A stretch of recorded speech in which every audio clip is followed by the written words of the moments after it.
Você está no canal Eu Estudo a Lição com o pastor Samuel Camilo. Hoje é domingo, dia 4 de agosto de 2024. E o tema que estudaremos na nossa lição da escola sabatina será Tradições Humanas versus Mandamentos Divinos.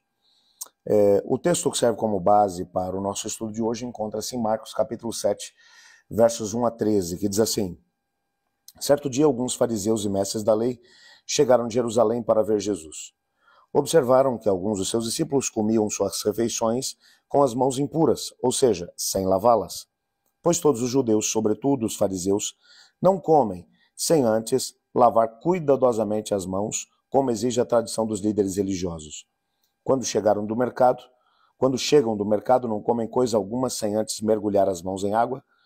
Essa é apenas uma das muitas tradições às quais se apegam, como o lavarem copos, jarras, panelas. Então os fariseus e mestres da lei lhes perguntaram: por que os seus discípulos não seguem a tradição dos líderes religiosos? Não comem sem antes realizar as cerimônias de lavar as mãos? Jesus respondeu: Hipócritas, Isaías tinha razão quando profetizou a seu respeito, pois escreveu: Esse povo me honra com os lábios, mas o coração está longe de mim. Sua adoração é uma farsa, pois ensinam doutrinas humanas, como se fossem mandamentos de Deus. Vocês desprezam a lei de Deus e a substituem por sua própria tradição.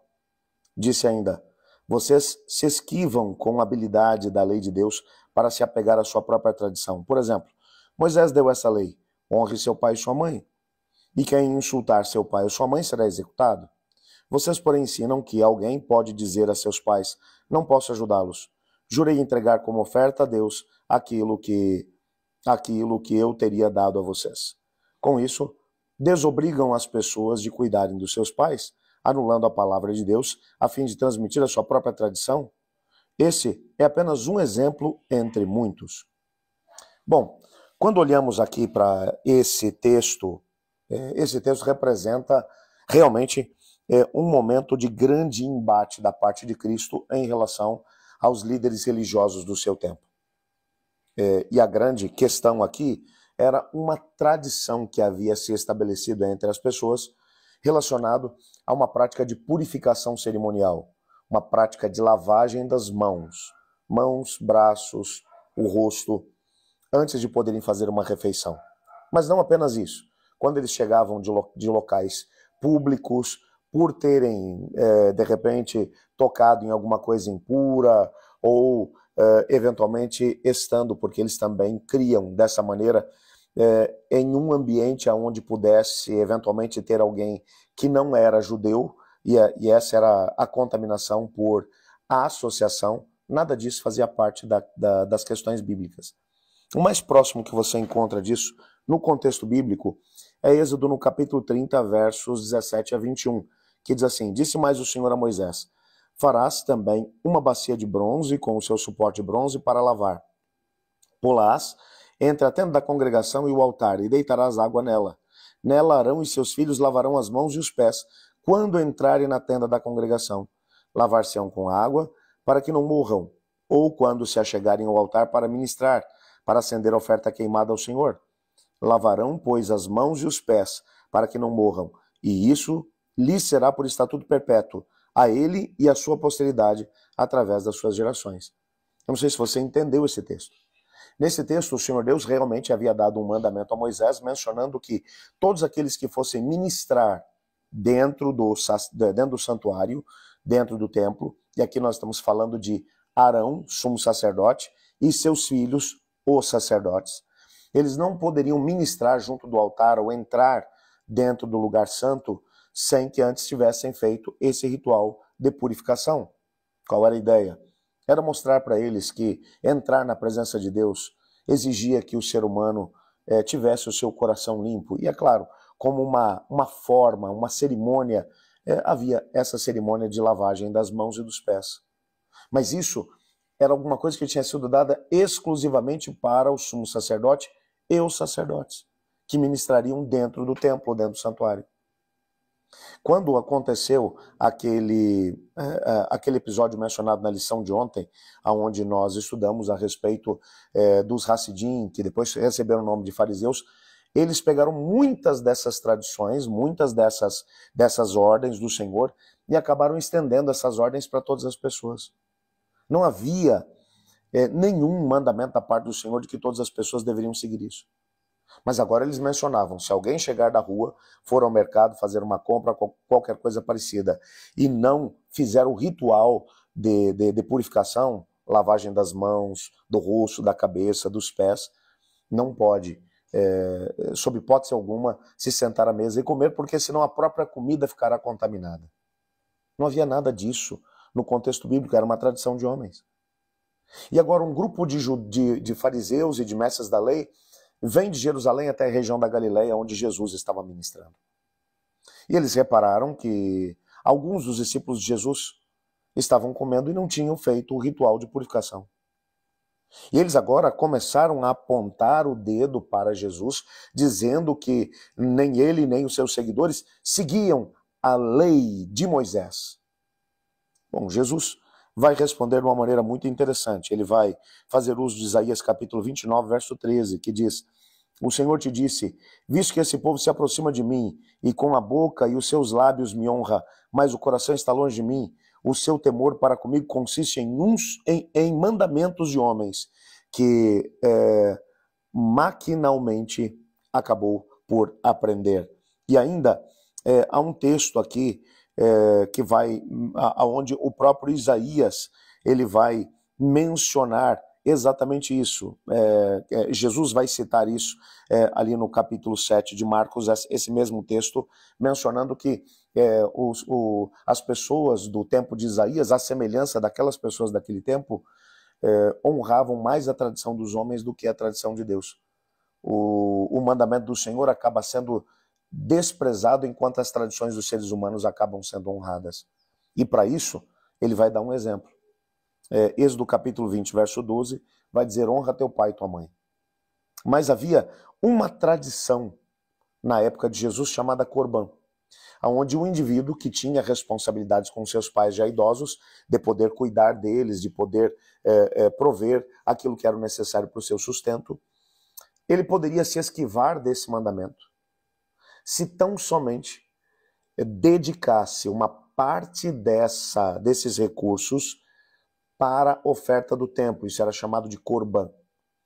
Então, se você pegar esse recurso que você usaria para poder cuidar dos seus pais na velhice e fizer de uma parte deles uma oferta a Deus no templo, o restante você pode continuar usando para si mesmo. Imagine, por exemplo, um filho chegando para um pai idoso e dizendo para ele: desculpa, pai, eu não posso te ajudar porque o que eu usaria para poder te ajudar eu dei de oferta no templo, é Corban. E muitos pais eram negligenciados por conta disso. E nessa perspectiva, Jesus vai dizer a eles: olha, vocês são hipócritas e intransigentes em relação ao mandamento do Senhor. Por uma razão simples. Vocês colocam suas tradições acima da palavra de Deus e ao fazê-lo, vocês estão pecando. Não havia nenhum tipo de ordem da parte de Deus para que alguém, antes de poder comer... Jesus não está falando aqui de higiene, ele está falando aqui de um ritual de purificação. Qualquer criança que lesse esse texto ia chegar em casa e dizer para a mãe, né? Eu não preciso lavar a mão para poder comer, porque Jesus disse que isso não era importante. Não é de higiene que ele está falando de um ritual de purificação. Mas quando você pensa aqui nessa resposta aos fariseus, Jesus ele mostrou que não ficou convencido diante da insistência deles em dizer que a purificação das mãos era necessária para estar em harmonia com Deus. Mas ele apoiou claramente o mandamento da lei de Deus, opondo-se à tradição dos homens. Aquilo que é o assim diz o Senhor nunca pode ser negociado, jamais. Mas a tradição dos seres humanos, essa não tem validade junto de Deus. Jesus deixou isso muito claro diante do Senhor. Às vezes, algumas pessoas se apegam a algumas tradições e acabam negligenciando o assim diz o Senhor. Eu me lembro, por exemplo, de uma ocasião na qual eu vi uma cena em uma igreja onde eu tinha ido ministrar, onde um grupo de jovens, eram 2 jovens, eles faziam parte da diretoria dos jovens da igreja, eles foram para poder remover o púlpito do seu lugar. Haveria uma programação ali, e me lembro da cena, um chefe de diáconos chegando, e ele foi extremamente grosso com eles, estúpido com eles, mencionando que eles não poderiam tocar naquele móvel, porque aquele móvel era santo. Mas ele disse tanta coisa ruim para aqueles dois jovens, que eles saíram da igreja e estavam indo embora. Eu fui atrás deles e os trouxe de volta, mostrando para eles que aquele irmão estava completamente enganado.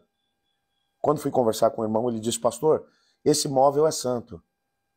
Eu olhei para ele e disse: irmão, não tem nenhum texto na Bíblia que diga que os móveis que estão dentro da igreja são santos. Mas existe mais de um texto mencionando que nós somos sacerdócio real, nação santa, povo escolhido de Deus, para levar às pessoas o conhecimento a respeito do Senhor. Então hoje, por causa de um móvel que é importante, tem que ser valorizado e respeitado, porque ele faz parte da igreja onde nós adoramos, mas por causa de um móvel, o Senhor colocou a perder duas pessoas que são parte do corpo de Cristo, sacerdócio real, nação santa. Eu disse: de onde o Senhor tirou a informação de que alguém que não seja um diácono ordenado ou ancião ordenado não pode mexer nos móveis da igreja? Ele disse: pastor, eu aprendi isso muito tempo lá atrás, que nada, nem um banco, nem uma cadeira, nada da igreja podia ser mexido senão por um diácono, uma diaconisa ou alguém que recebeu imposição de mãos.